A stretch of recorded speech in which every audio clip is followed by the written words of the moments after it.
This week's First Chapter Friday is a throwback. It is going to feature a Hardy Boys novel. Now, you're going to notice some different language in this because the original copyrights on most of these books are around 1928. They were republished several times, and most people my age or older remember reading them as a kid. I'm excited, though, because the reason I've chosen this particular book this week is I had a student ask me about checking out a Hardy Boys book because his dad used to read them when he was a kid. So they really are multi-generational. This particular Hardy Boys mystery is called Hunting for Hidden Gold. So, without further delay, here is Hunting for Hidden Gold by Franklin Dixon. Chapter 1, Danger in the Fog. "Somebody's going to get hurt," Frank Hardy exclaimed. He and his 4 companions paused in the darkening woods and listened as rifle shots and loud laughter rang out from a nearby ridge. "Careless hunters," Frank's brother Joe said grimly. Joe was 17, tall and blonde, and a year younger than Frank. "Let's go back to the cabin," urged plump Chet Morton nervously. "I'm hungry anyhow." Lanky Biff Hooper agreed. "We can look for the campsite tomorrow." "Unless Frank and Joe are called away to solve a mystery," Tony Preto needled.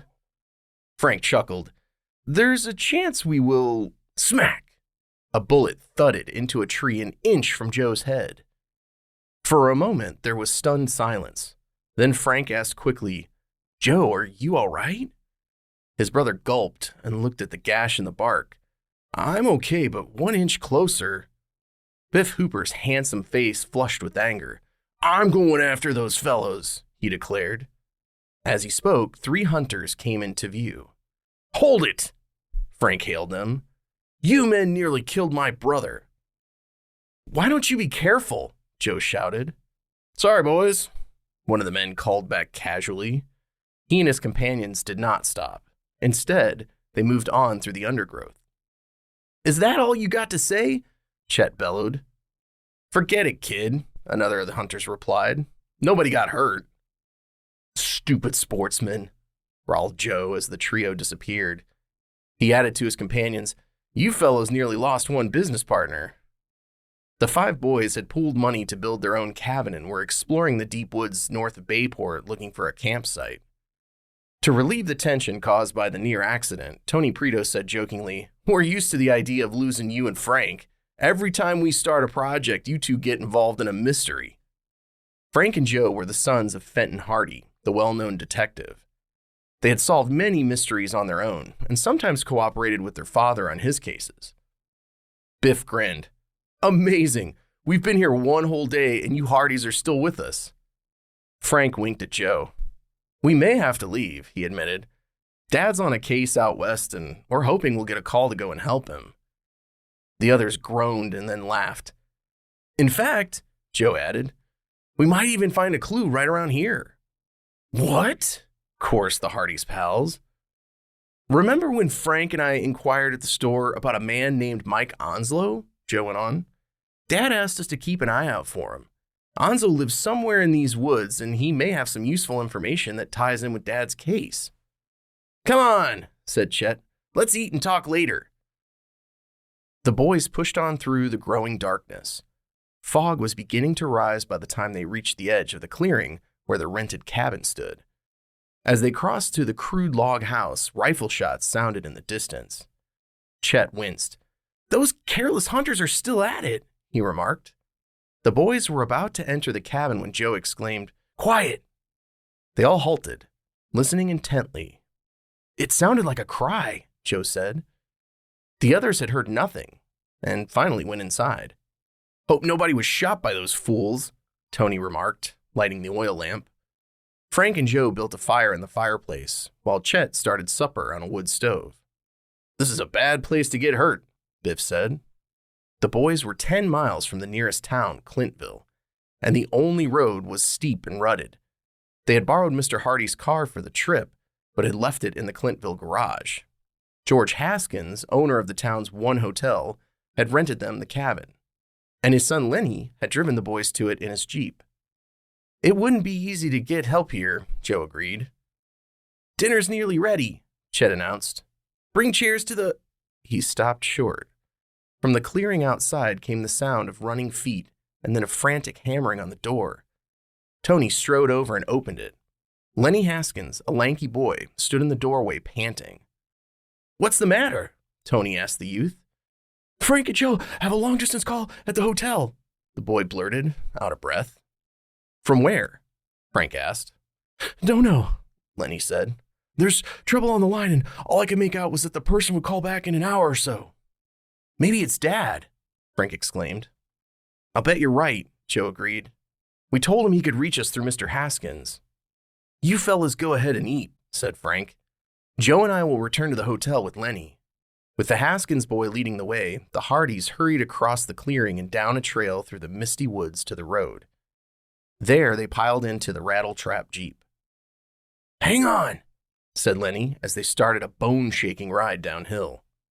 20 minutes later, the car reached Main Street in Clintville and came to a stop in front of Haskins' hotel. The telephone was ringing as the boys rushed in. Mr. Haskins seized the receiver from the wall telephone. "Yep," he shouted into the mouthpiece, then handed the instrument to Frank. "This is Hank Shale," came a voice, barely understandable through the static.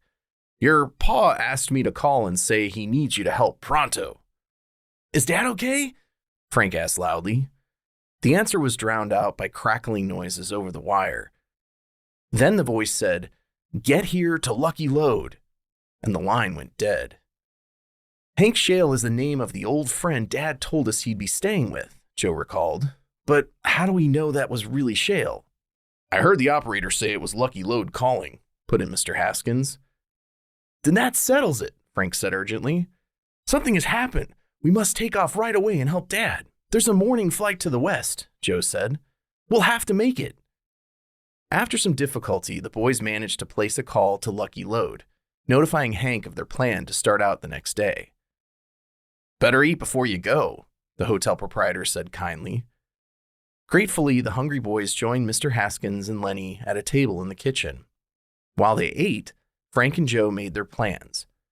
They asked Lenny to take them back to the cabin in his Jeep and wait while they packed.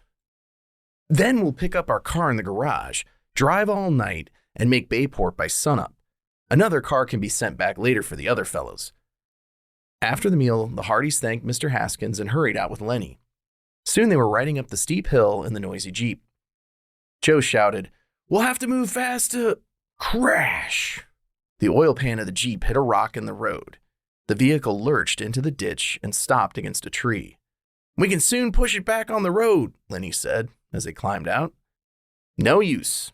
We wouldn't get far the way it's losing oil," replied Frank when he saw the extent of the damage. "We'll walk the rest of the way and you can go back for help or another car." Lenny agreed and hurried down the hill as the Hardys began hiking up the rugged road. Their flashlights were on, but the beams hardly penetrated the thickening fog. Often they stumbled over rocks and into ruts. The night was raw and damp. Suddenly Joe stopped. "What's that?" For a second they both stood still, and from the woods came a faint cry, "Help!" "Come on," Frank said tersely. The boys cut into the woods on their right and felt their way through the mist-shrouded trees. Low branches cut their faces, and once Joe tripped over a huge oak root. Again, they heard the thin call for help. "Over there," said Frank, "where the fog is denser." Cautiously, they moved forward. Suddenly, the cry came more loudly, from right below their feet. "Careful," warned Frank, feeling ahead with his foot. "There's a ravine here." Half sliding, the boys worked their way down the bank. At the bottom, Frank stumbled over something bulky, and there came another moan. He beamed his light on a prostrate figure. "Here he is, Joe," said Frank. The two boys knelt beside the victim. "My leg," the man groaned. "I've been shot." With extreme care, Frank pulled aside the trouser cloth torn by the bullet. "Doesn't seem to be much bleeding now, but there might be more when we move you." Quickly, the boys wound their handkerchiefs loosely around the man's thigh to use as a tourniquet if necessary. As they lifted the moaning figure, he fainted. "No time to waste, Joe. He's pretty weak." Joe peered around into the blanket of fog. "Suppose we can't find our cabin?" he asked grimly. "We must," Frank replied. "This man may die if we don't get him to shelter."